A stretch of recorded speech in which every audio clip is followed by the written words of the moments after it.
Let's mic news at 6। Bharat में इस साल फरवरी की थोक महंगाई दर बढ़कर 2.13 पहुंच गई, जो जनवरी के 1.81% से काफी ऊपर है। ये लगातार चौथा महीना है जब थोक मूल्य सूचकांक आधारित महंगाई में इजाफा हुआ है और ये 11 महीनों का सबसे ऊंचा स्तर भी है।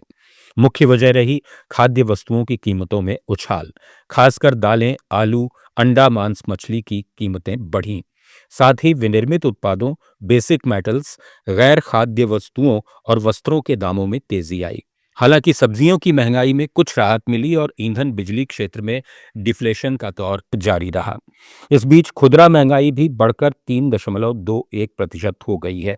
विशेषज्ञों का मानना है कि महंगाई अभी नियंत्रित है, लेकिन आने वाले महीनों में खाद्य और औद्योगिक दबाव आरबीआई की ब्याज दर नीति को प्रभावित कर सकते हैं। भारतीय शेयर बाजार सोमवार को मजबूती के साथ बंद हुआ। सेंसेक्स 939 अंक यानी 1.26% की तेजी के साथ 75,503 पर और निफ्टी 258 अंक यानी करीब 1.11% ऊपर 23,409 पर बंद हुआ। पिछले सत्रों की गिरावट के बाद बाजार में बम्पर रैली देखी गई। निफ्टी 23,400 का स्तर पार कर गया। निवेशकों में सकारात्मक माहौल बना रहा।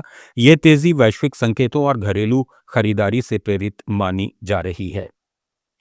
इधर सराफा बाजार में सोमवार को सोने और चांदी की कीमतों में गिरावट दर्ज की गई। भारत में सोने का भाव 1,450 रुपये घटकर 1,57,000 रुपये प्रति 10 ग्राम पर पहुंच गया। चांदी 4,000 रुपये सस्ती होकर 2,55,000 रुपये प्रति किलो पर आ गई। अंतर्राष्ट्रीय स्तर पर स्पॉट गोल्ड 1% से अधिक टूटकर $5,000 के नीचे फिसल गया और इंट्रा डे लो $4,971 तक पहुंचा। स्पॉट सिल्वर 2.23% गिरकर $79 प्रति ऑन्स पर आ गई।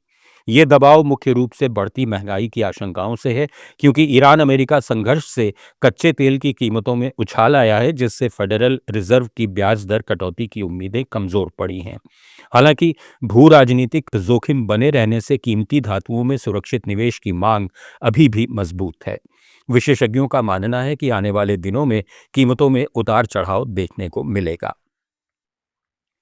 असम में अंतर्देशीय जलमार्ग मजबूत करने के लिए 526 करोड़ रुपए की लागत से 4 बड़े प्रोजेक्ट शुरू किए गए हैं। इन परियोजनाओं में गुवाहाटी के पांडु पोर्ट को राष्ट्रीय राजमार्ग 27 से जोड़ने वाला एलिवेटेड रोड कॉरिडोर, विश्वनाथ घाट और नेमाती में नए क्रूज टर्मिनल और डिब्रूगढ़ के बोगीबील में एक क्षेत्रीय उत्कृष्टता केंद्र शामिल है। इन योजनाओं का मकसद ब्रह्मपुत्र नदी पर राष्ट्रीय जलमार्ग 2 के जरिए माल और यात्री परिवहन को बेहतर बनाना, नदी पर्यटन को बढ़ावा देना और स्थानीय युवाओं के लिए रोजगार और कौशल प्रशिक्षण के नए अवसर पैदा करना है। केंद्र सरकार का कहना है कि इससे पूर्वोत्तर में व्यापार, कनेक्टिविटी और आर्थिक गतिविधियों को नई गति मिलेगी। अरुणाचल प्रदेश सरकार ने रेशम उद्योग को मजबूत करने के लिए 5 नई पहलों का प्रस्ताव रखा है। इसके लिए 25 करोड़ रुपए का बजट दिया गया है। नाहरलागुन में अरुणाचल फैशन वीक के उद्घाटन समारोह के मौके पर मुख्यमंत्री पेमा खांडू ने कहा कि इन पहलों में युवा रेशम बुनकर कौशल विकास पहल भी है, ताकि नई पीढ़ी के कारीगर तैयार हो सकें। राज्य में हर साल करीब 69 टन एरी, मुगा और मलबेरी रेशम का उत्पादन होता है, जो 500 से ज्यादा गांवों में 34,000 लोगों को रोजगार देता है।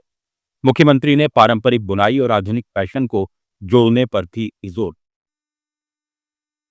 और चलते चलते बात भारतीय अरबपतियों। ईरान और अमेरिका के बीच जारी संघर्ष का असर भारतीय अरबपतियों की संपत्ति पर भी पड़ा है। डीएलएफ के संस्थापक केपी सिंह को सबसे ज्यादा नुकसान हुआ है। उनकी दौलत में 23% की गिरावट दर्ज की गई। अब उनकी कुल संपत्ति $11 अरब रह गई है। उन्हें 30,000 करोड़ रुपए से अधिक का लॉस हुआ है। रुपए के लिहाज से मुकेश अंबानी को सबसे बड़ा झटका लगा। उनकी संपत्ति 1,52,000 करोड़ रुपए घटकर अब काफी कम हो गई है। गौतम अडानी की दौलत 78,000 करोड़ रुपए या 10.1% घटी है। अन्य प्रभावितों में अजीम प्रेमजी, रवि जयपुरिया और राहुल भाटिया शामिल हैं, जिनकी संपत्ति 17 से 21% तक कम हुई है। न्यूज एट 6 में फिलहाल इतना ही। जुड़े रहिए लेट्स माइक के साथ।